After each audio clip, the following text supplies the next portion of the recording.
Hi guys, ngayon ay gagawa tayo ng pizza, homemade pizza. So, meron tayong itong tomato sauce, ayan, flour, onion, lagyan natin ng salted egg. Try natin kung masarap. At syempre yung ham, di mawawala. So, nandyan din yung ating sukal at asin. At yung ating pangpaalsa. Yeast. Tara, samahan nyo ko guys. Okay guys, so ang gagawin natin ay activate natin yung yeast. Meron ako ditong warm water. Lagyan natin ng konting sugar. Sugar ba to? Oo, sugar siya. Kasi natin ang ating live yeast. Mahirap siyang basan.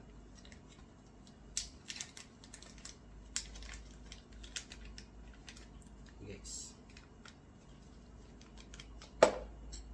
So, buhos lang natin. Yan. Tapos, haluin lang natin ng dahan-dahan.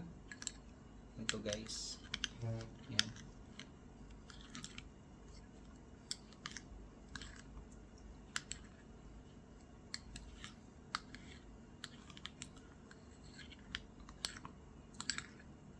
So, tas hayaan muna natin siya. Ilagay natin sa isang tabi. Okay. Tapos naman ay kuha tayo ng harina, flour. Ano ba ito i-pronounce? Flour o flour? Bahala na, basta harina. Okay. Meron ako ditong pang measuring cup. Mga estimate natin. Oy.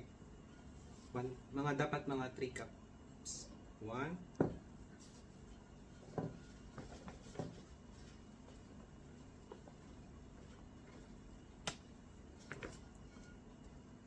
2 sarap.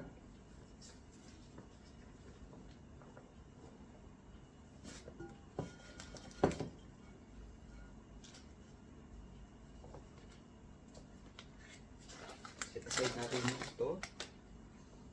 And guys. Tapos, wait lang. Okay guys, meron akong half cup ng milk. Pero, minsan wala na. Hindi naman kailangan. Naglagay tayo ng sugar. Depende sa inyo. Pero ako mga ano lang. Masyadong matamis dahil mahirap na.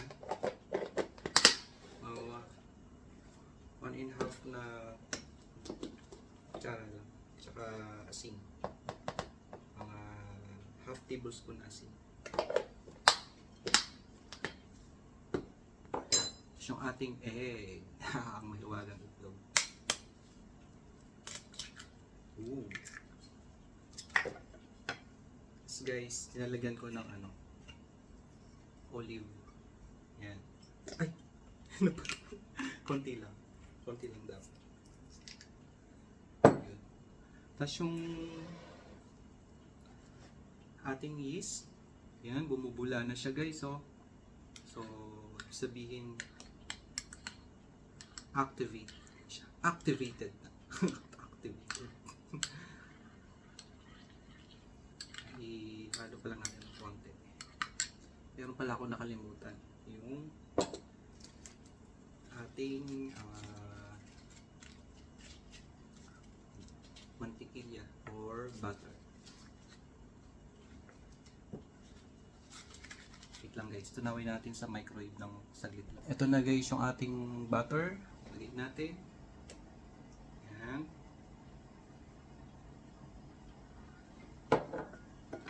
At yung ating yeast.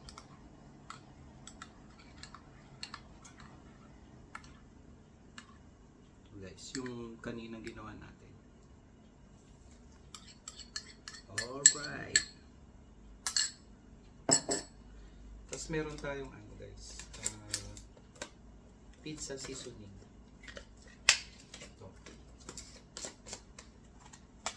Bagong bili pa. Yan, pizza seasoning. Lagyan natin ng konti para pampalasa. Bango nito.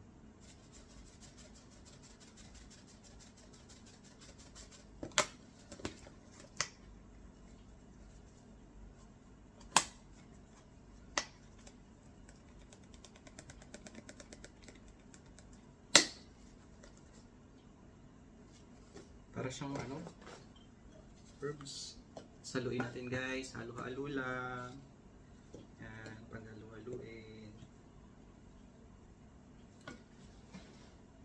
Yun guys, halo-haluin lang natin. Tapos pag kulang ng tubig, dagdagan natin ng konti lang. Actually, dapat yung tubig ay 1.5 cup sa 3 cup.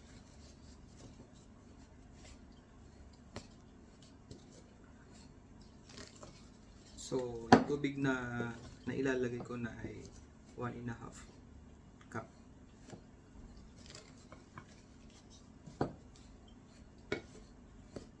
So, parang pag feeling na kulang pa din, dagan natin.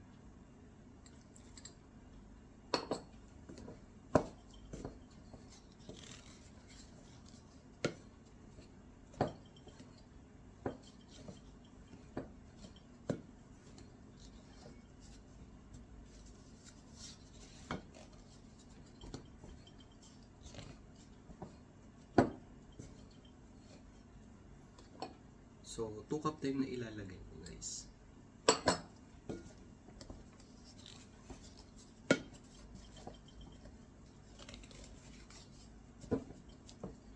Yan. So, kailangan natin siyang gamitan ng puwersa. Kamay na natin. Dahil tayo ay matatagalan. So, ganyan lang guys. Dapat palinis ang yung kamay. Kailangan ko atang tumayo para magbigay ng pwersa.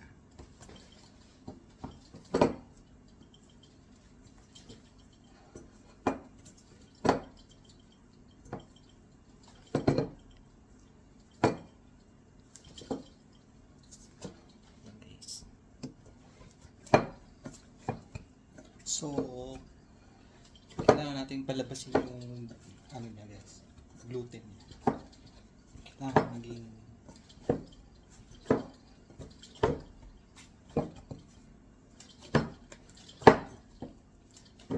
mahirap pag walang machine.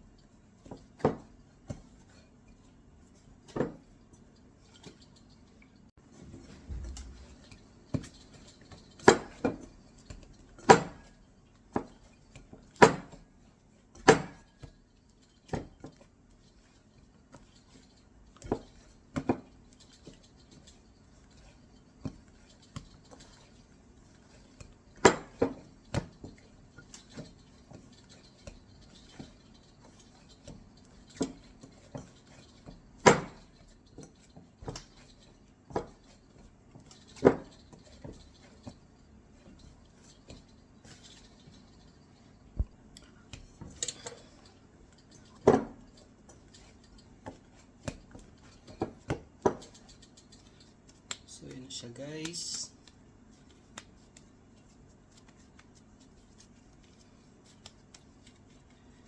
Tapos, i-rest na natin siya ng mga 1 oras. Yan. Takpan muna natin at i-rest natin siya. Ilagay natin muna sa isang lugar. Okay? Ayun guys, habang inaantay nating umalsa yung ating dough, i-prepare naman natin yung ating mga sangkap. Ito, siling pula. Kuhain natin siya ng maliliit.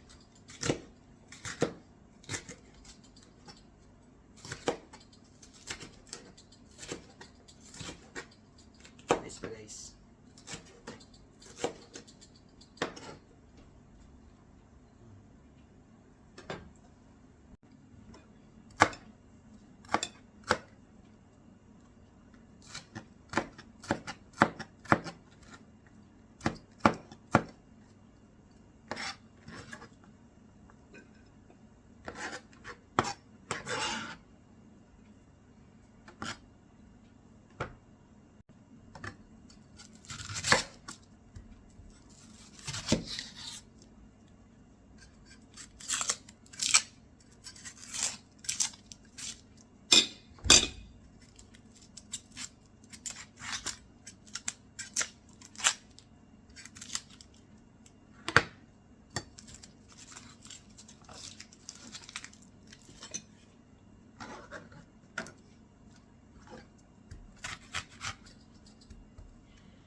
Sunod natin ang ating ham.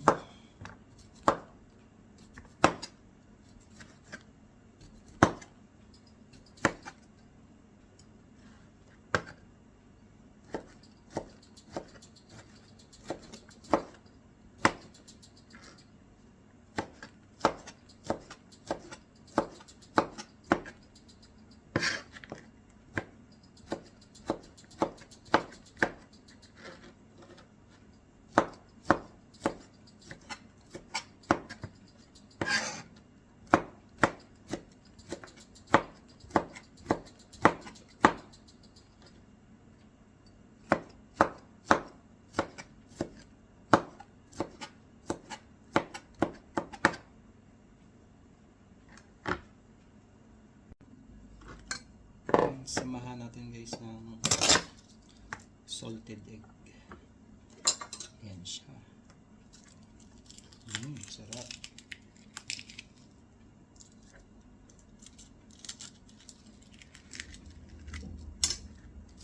Kakaibang pizza to guys. Merong salted egg.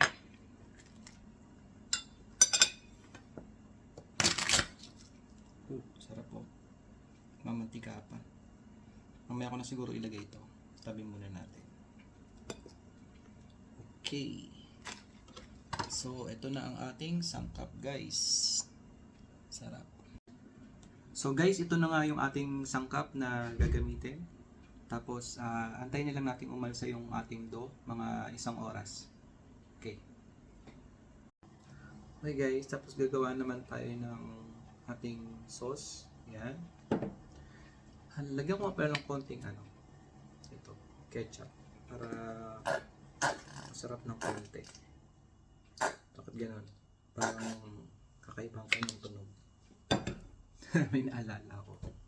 So kung lagyan natin ng konting asin. Yan. Konti lang guys.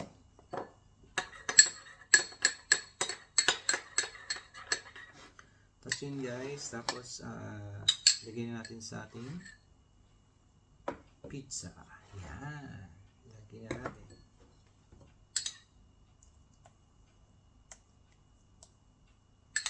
Spread nyo lang. Kalat nyo lang siya.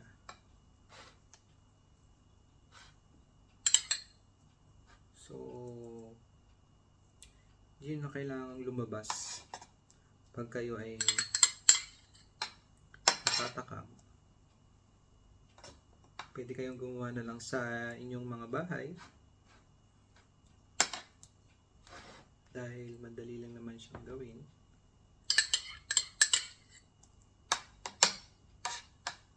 Okay guys, yan. Na-spread na natin.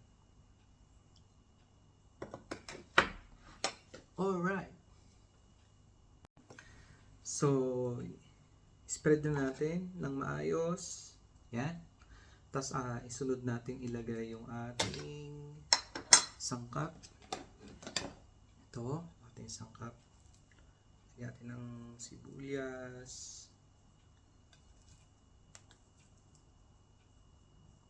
Yan, kalat nyo lang guys. Tapos yung ating siling pula o bell pepper.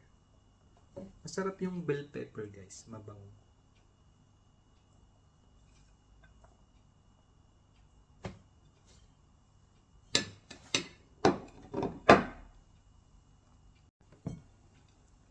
So, ibudbud lang natin ang bell pepper at ang ating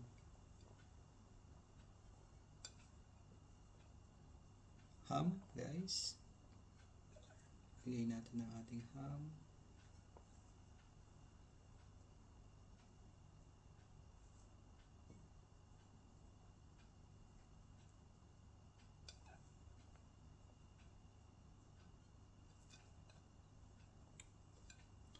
Okay. At yung ating twist na salted egg, di ba? Lagyan natin ng salted egg. Kakaibang pizza to, guys. May salted egg.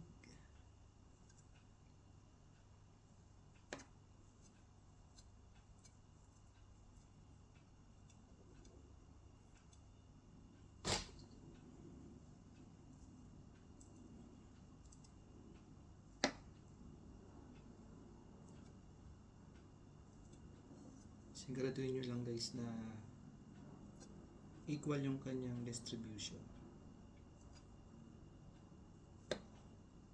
Yan.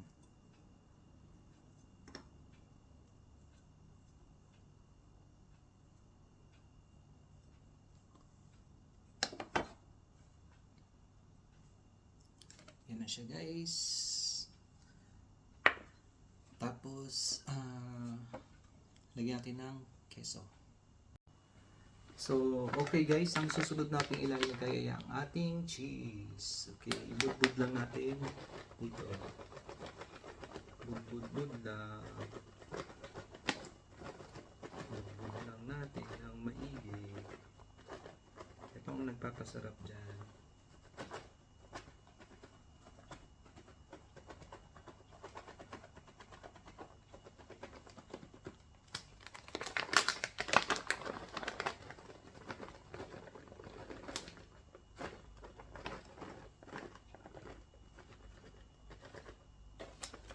Alright guys, ito na ang ating finished product. Tadaan! Paalsahin lang natin ng konti ulit, tapos i-oven na natin siya. Okay. Sarap. Mabango.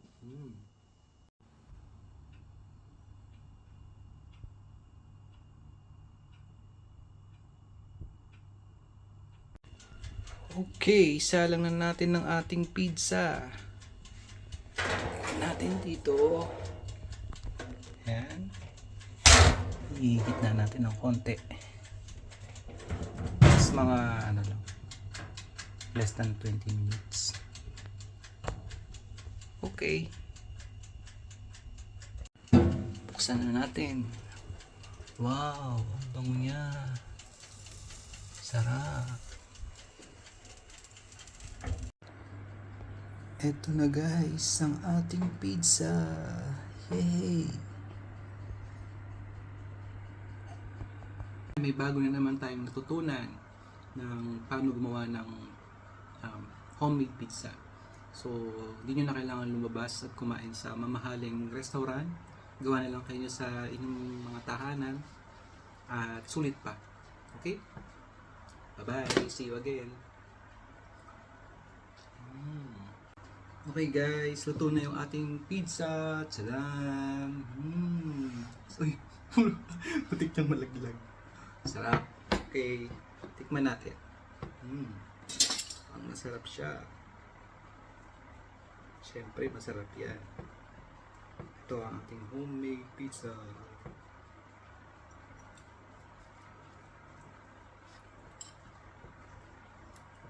Malaki lang yung ano niya, bread. napalaki lang. Pero next time, pwede nyo namang paliitin. Ito na ang ating salted egg pizza with ham. Oh guys, oh.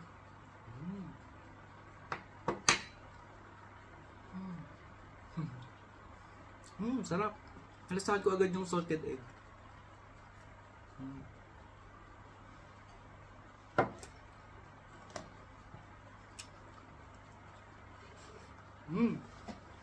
Sarap guys.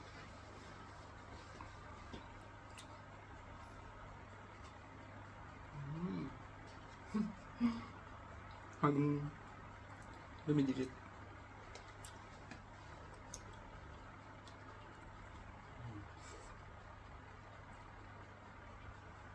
Kain tayo guys. Siyempre sinamahan ko na green tea. Kasi kanina pa ako kumakain.